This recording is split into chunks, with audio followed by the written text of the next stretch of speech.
Okay, John chapter 14, and we'll start in verse 15. And this is Jesus speaking. If you love me, you will keep my commandments, and I will ask the Father, and he will give you another counselor to be with you forever. He is the Spirit of truth. The world is unable to receive him because it doesn't see him or know him, but you do know him, because he remains with you and will be in you. I will not leave you as orphans. I am coming to you. In a little while, the world will see me no longer, but you will see me. Because I live in you, you will live too. In that day, you will know that I am in my Father, you are in me, and I am in you. The one who has my commandments and keeps them is the one who loves me. And the one who loves me will be loved by my Father. I also will love him and reveal myself to him. Now, in this verse, or these verses, you can see Jesus is making he's tying together very clearly the idea of relationship, of spiritual sanctification with the Holy Spirit, and keeping of the commandments of God. That love is reflected on those who keep God's commandments. And that's a big thing. Now, for most of Christian history, of Western civilization, we've understood that idea that it is important for us to keep the commandments of God. Today, however, things seem to be a little bit askew. We seem to not necessarily want to keep the commandments of God. We start actually asking the ideas of what good and evil is, what's good and what's bad overall. And, when you look at it, sometimes, of course, it may be that things may seem good and are bad, may seem better, right? Have you ever had that? Let me give you a story I heard, and I heard this from the time I was a kid, I think. Okay, so here's what I want you to do. If I hold up my left hand, I want you to say, "That's bad." Can you guys do that? Can you say, "That's bad"? That's bad. And if I hold up my right hand, you're supposed to say, "That's good." Easy, right? Okay, so let me tell you my story. There was a man who had never before flown on an airplane. And a man with an airplane decided to give him a treat. He was getting older, and he said, "I'm going to fly you on an airplane," right? And so, that's good? Right hand, yeah. My right, your left. Well, no, actually, that wasn't good because the airplane had engine trouble. Well, it's not too bad because the man and the pilot had parachutes that they could put on and jump out of the plane. Yeah. Well, unfortunately, the parachute didn't open at all. Well, it wasn't so bad because below the man there was a lake. Well, unfortunately, he wasn't going to hit the lake. That's bad. But he was more aiming towards a farm, and in the farm there was a haystack. Right. But he wasn't sure if the wind was going to take him straight to the haystack. Yeah. Well, it looks like in the haystack, the man was lining straight up for the haystack. Unfortunately, there was a pitchfork in the haystack. Well, luckily, the man missed the pitchfork. Unfortunately, he also missed the haystack. Yeah. So you can see how good and bad can sometimes change depending on the circumstances and the methods that you hear. And this is part of what I want to explore today. There are several ways to argue for the existence of God, and we've done so in previous sessions of the class. But tonight I really want to delve into, and I've not done this before, but really delve into the idea that the moral argument for God's existence is a very strong one when you look at all the possibilities. Now, some people may not be familiar with the moral argument. It was made famous primarily by C.S. Lewis in his book Mere Christianity, first 3 to 5 chapters. And matter of fact, Lewis starts off his book with a bang. He starts it off immediately like this. He says, "Everyone has heard people quarreling. Sometimes it sounds funny and sometimes it sounds merely unpleasant.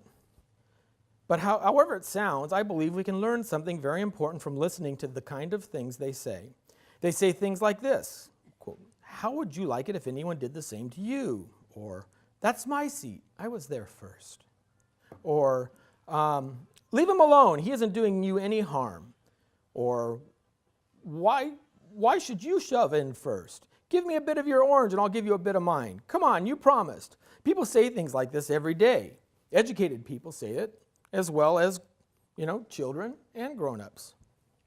Now, what interests me about all these remarks is that the man who makes them is not merely saying that the other man's behavior does not happen to please him.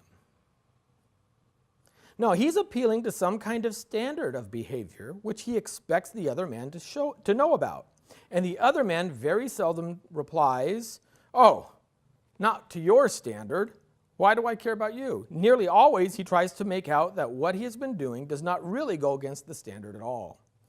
Or that if it does, there is some special excuse. He pretends there's some special reason, in this particular case, why the person who took the seat first should not keep it, or that things were quite different when he was given the bit of orange, or that something has turned up which let him off keeping his promise, something like that. It looks, in fact, very much as if both parties had in mind some kind of law, capital L law, or rule of fair play, or decent behavior, or morality, or whatever you like to call it, about which they really agreed. And they have. If they had not, they might, of course, fight like animals, but they could not quarrel in the human sense of the word. Quarreling means trying to show that the other man is in the wrong. And there would be no sense in trying to do that unless you and he had some sort of agreement as to what right and wrong are. Just as there would be no sense in saying that a footballer had committed a foul unless there was some agreement about the rules of football. Now, further into the book, Lewis talks about his own life and how he was an atheist. And one of the reasons he held to his atheism was that he saw this unjustness, this cruelty in the world, the suffering of people. And he started questioning, how could a God exist, if there's children born with birth defects, or earthquakes, or tsunamis, or tragedies of natural calamities that would kill people. It wouldn't make sense to him at first that such things would exist with an all-good God. But Lewis says that he started to reflect upon this, and he writes, quote, "My argument against God was that the universe seemed so cruel and unjust. But how had I gotten this idea of just and unjust? I mean, a man does not call a line crooked unless he has some idea of a straight line. What was I comparing this universe with when I called it unjust? If the whole show was bad and senseless from A to Z, why did I, who was supposed to be part of the show, find myself in violent reaction against it? A man feels wet when he falls into the water. Because a man is not a water animal, a fish would not feel wet." Of course, I could have given up my idea of justice by saying that it was nothing but a private idea of my own. But if I did that, then my argument against God collapsed too. For the argument depended on saying the world was really unjust, not simply that it did not happen to please my fancies. And this is what sparked Lewis to start weighing the concept of God, the fact that there was a just and unjust. Where do those ideas come from? A lot of people don't, I think, as he said, assume these things to be true. We talk about this, hey, that's not fair, right? All you have to have is a little kid. Hey, that's not fair. And we hear this all the time. There's an implicit understanding of fairness that we all have. Whether or not they're applying it properly in that situation may be a separate question. But the idea of fairness is something of common knowledge. We all seem to have it. Lewis notes that when people appeal to moral guidelines to judge their behaviors, they assume a standard that is known and that should be obeyed. Not only is it known, but we're obligated to obey it. We're supposed to do that thing. Lewis also argues that if the nature of the created order, the world around us, if we're complaining about hurricanes and earthquakes or birth defects or disease or things like that, those are all part of our created order. And if the nature of the created order is what we are calling evil, then whatever standard we're appealing to must somehow be outside of that created order. How could you know what wet is if you're always in the ocean, so to speak? Right? I mean, imagine astronauts in a space capsule. You know, when there's zero gravity, how do you know which way is up?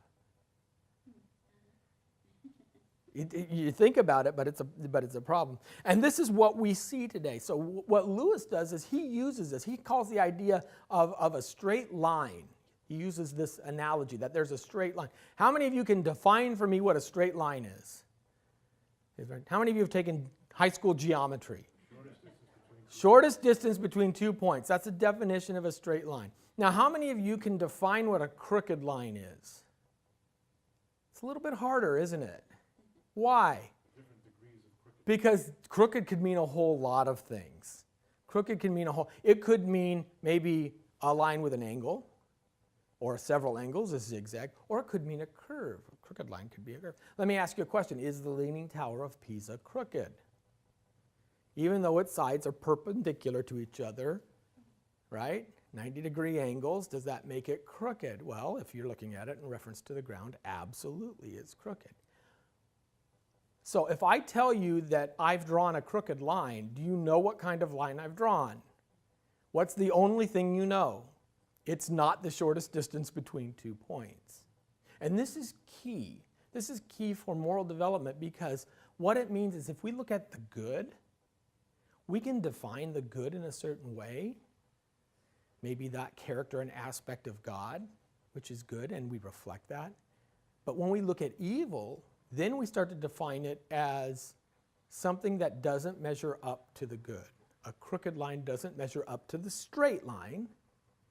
And evil is something that's a privation of good. And I'll get back to that. That's a big word, but that means that evil is something that misses the good. And so that's it. That's part of the key. Now, Misses the good or misses the mark?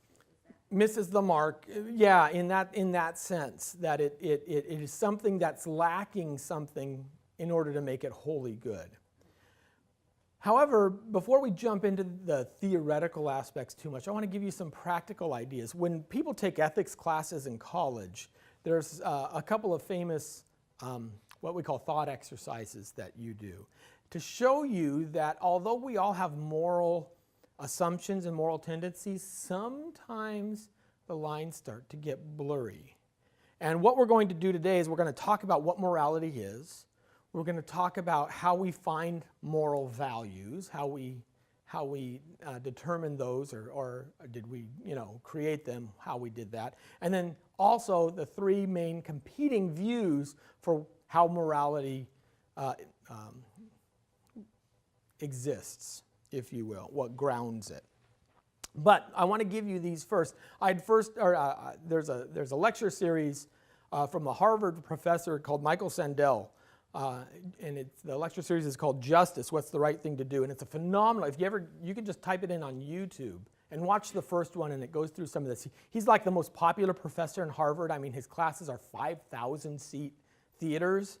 I mean, just huge. But it's really interesting because he starts off with these kinds of, he's an ethics professor, I think political science and ethics, political philosophy. And he starts off with these and it becomes fascinating to see just how difficult some of these questions can be to answer. Now, the first story is the story of the trolley. I don't know if you've heard this before. It was made famous by Philippa Foot, who is a philosopher. And she writes, suppose you're the driver of a runaway tram, okay? Maybe you're in San Francisco or something and it's running down a hill. You can only steer it from one narrow track to another. That's your only capability. The brake's gone. Now, on one track, you see that 5 men are working. They're sitting there right on the track, and you know that if you steer on that track, you're going to hit them. But on the other track, there's only a single man working. You have to choose which track you're going to steer on. The rails are going to split into two. Which one would you choose? Anybody guess? Well, you can't stop. I mean, it's coming downhill. All you can do is steer it. The brake is gone. So what would you do? You choose the track with a single individual, maybe kill the one and supposed to kill the 5, right? If you have no other choices, what would you do? You're kind of stuck with this, right? It's the lesser of two evils. So to speak, it's the lesser of two evils. Okay. Well, let's change this a little bit. I mean, that's kind of a rather simple explanation, but let's change this just a touch. Okay. Pretend, as before, tram's hurtling toward 5 people, but you're not instead of being the driver who has to choose one of two tracks, you're a passenger. And as a passenger, you can either, maybe the driver collapsed. Okay. And as a passenger, you can either do nothing, and if you do nothing, the tram will hit the 5 people and die because they're on the track you're on. Or you could pull the wheel to try and turn the tram onto the track that has the only one. Do you actively turn the tram now, which means that you're causing the death of the single individual, or do you do nothing and passively allow the 5 people to die on the tram? See, the situation's a little different when you have to actually make an action, isn't it? What do you think? What's the right thing to do in that situation? Huh? No brake. The brake went out. That's the whole problem. That's why it's speeding down, because the driver collapsed and the brake was missing. So, well, maybe there's a bell, but still, noisy city, you still got to make a choice. What would you do? Anybody think about that? What do you think? No brake. Okay, here's a better example. Maybe you're not on the tram at all. Maybe you're sitting on a low bridge with your coworker, okay? And you're watching this from above. And you know the only way to stop this tram from hitting those 5 people, maybe 2 of the 5 are children, who knows? The only way to stop this tram from hitting these 5 people is to throw something relatively large in its path so it will break itself and not hit those 5 people. Well, it just so happens your friend is rather rotund. Maybe he's 300, 350. Do you then push him off the bridge in order to stop the tram? Now, you laugh at this, but let me ask you the question. How different is it that the one man died because you pushed him off the bridge, as opposed to you turning the tram yourself and causing it to veer into the one man on the separate track? I mean, no matter how you slice it, someone's going to die. Someone's going to die. That's the problem. So what's the moral thing to do? You see how when these situations start, now these are extremes, I grant you, but the idea of the extremes is to get you to start thinking about moral issues and how difficult they are to resolve, right? And we have fun with them. Let me give you a whole nother scenario. And this is also Judith Jarvis Thompson. Brilliant transplant surgeon has 5 patients. Each one of them need a different organ. Okay, one needs lungs, one needs a heart, one needs kidneys, what have you. They will die without these organs. You can't live without lungs. You can't live without heart. They all got infected simultaneously somehow. There's no organs, unfortunately, available for them to use in order to save the lives of these 5 people. However, a healthy young traveler happens to show up for a checkup, and on a whim, you test his blood and find out that he's a perfect match to all 5. Do you take the life of the healthy man in order to save the 5 individuals? Well, we're appalled at that, right? That would never happen. Okay, let me give you a little bit more information. Suppose the 5 people who were infected are a team of scientists who are on the verge of curing cancer, and the healthy man that's coming in for the checkup is actually a death row inmate, a murderer who's scheduled to be executed. Does that change? I mean, you're going to save 5 with the possibility of those 5 saving more of humanity. Right? Would you do it? Is it moral to take the death row inmate and say, well, we'll just move your sentencing up a couple days early? No? Why not? Don't you want to serve as many people? Don't you want the best result for the most people? Isn't that going to get you more good in the world overall? And the sand in his hourglass is winding down anyway due to a choice that he made. Well, so you see, when we think about morality, moral laws are not as clear-cut as merely being, it makes everybody better. Sometimes it doesn't make everybody better. Sometimes moral law is the thing that we have to do if we, A, don't like it. Maybe we have to choose one track or the other. But to not do anything would mean that maybe the trolley crashes and all the people die if you don't choose one track or the other. So sometimes it means maybe doing things we don't like to do. Maybe sometimes it means doing things that are going to have a bad result no matter what we do, but we have to make the best of that situation. There's a lot of complexity with morality. And unless we know where morality comes from, what it is, and why we need to follow it, it's really complicated for us to not, to do it in a way where we face really complex moral issues. So that's what we're going to talk about tonight. Number one, what do we mean when we talk about morality, good and evil? We think we ought to do this and not that. We shouldn't shove the guy off the bridge, right? What does it even mean to be moral? Well, but a conscience doesn't necessarily make you moral, because a lot of people can have beliefs or desires that are not necessarily true. We all have many desires, appetites, feelings that we probably shouldn't act upon. The colleges in the United States right now are going through a whole thing about rape culture and does yes mean yes. And let me tell you, 20-year-old college boys, I know what they want to do, okay?